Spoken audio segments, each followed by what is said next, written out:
Crazy in Alabama, Alabama.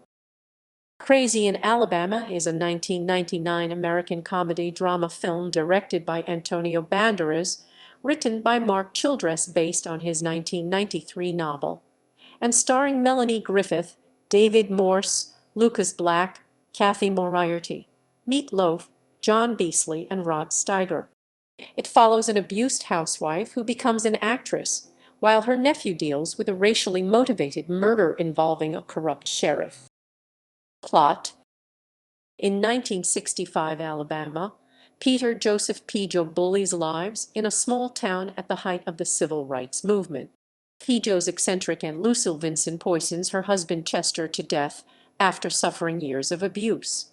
She decapitates him and brings his severed head with her en route to Hollywood, where she is convinced that television stardom awaits her.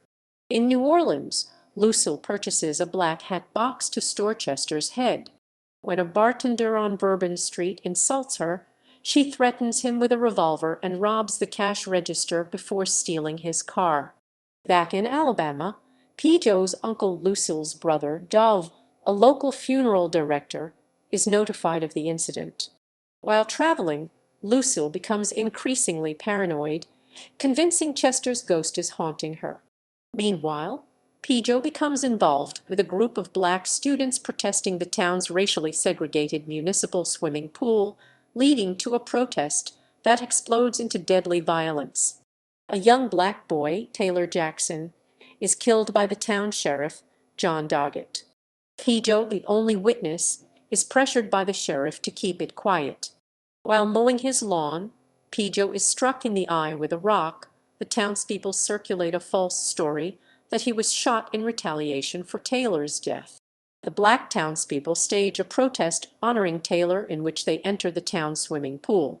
Pijo and his brother, Wiley, join them in support, but the protest is interrupted by police and white pro-Confederates. Lucille wins $32,000 in Las Vegas while playing roulette at a casino, and subsequently pays for a personal driver, Norman. She arrives in Hollywood, taking the stage name Carolyn Clay, and manages to land a minor role on Bewitched. Back in Alabama, Pijo and Wiley attend a speech by Martin Luther King Jr., and Pijo's racist Aunt Erline grows infuriated over the publicity involving the family. While watching television one night, they are all surprised to see Lucille on television. At an industry party in the Hollywood Hills, hostess Joan Blake discovers Chester's severed head in Lucille's head box. Lucille flees with Norman to San Francisco and tries to get rid of the head by throwing it off the Golden Gate Bridge. Two policemen, thinking she is attempting suicide, stop her and discover the head. She is arrested and escorted back to Alabama for her trial, where she is met by a media circus. In the local jail, Lucille is incarcerated in a cell next to Nehemiah Jackson, Taylor's father, who has been jailed over the protest.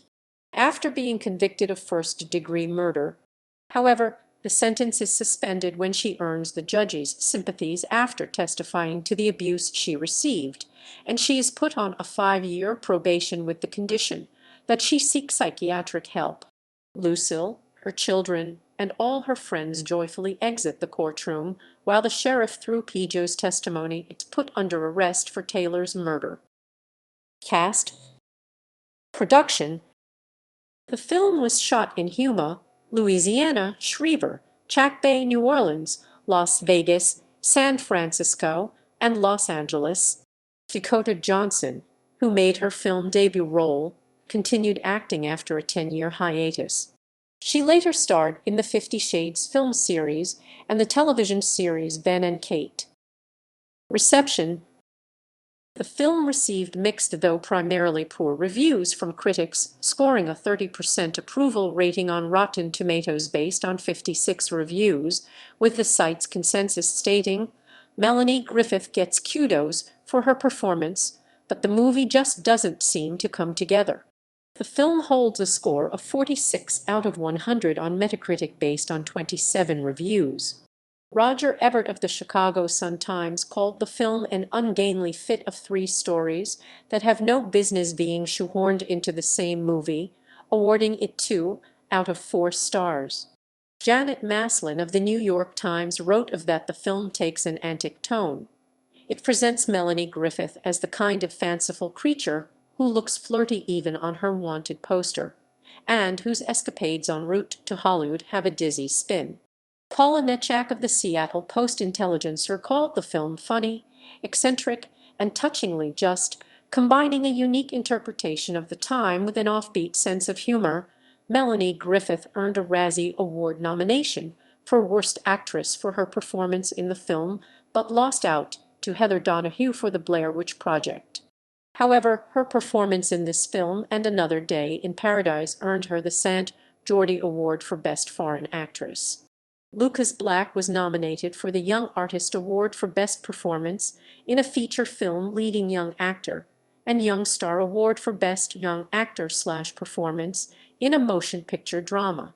The director, Antonio Banderas, won the 2000 Olmo Award for Outstanding Director of a Feature Film, the European Film Award for Outstanding European Achievement in World Cinema, and was nominated for a Golden Lion.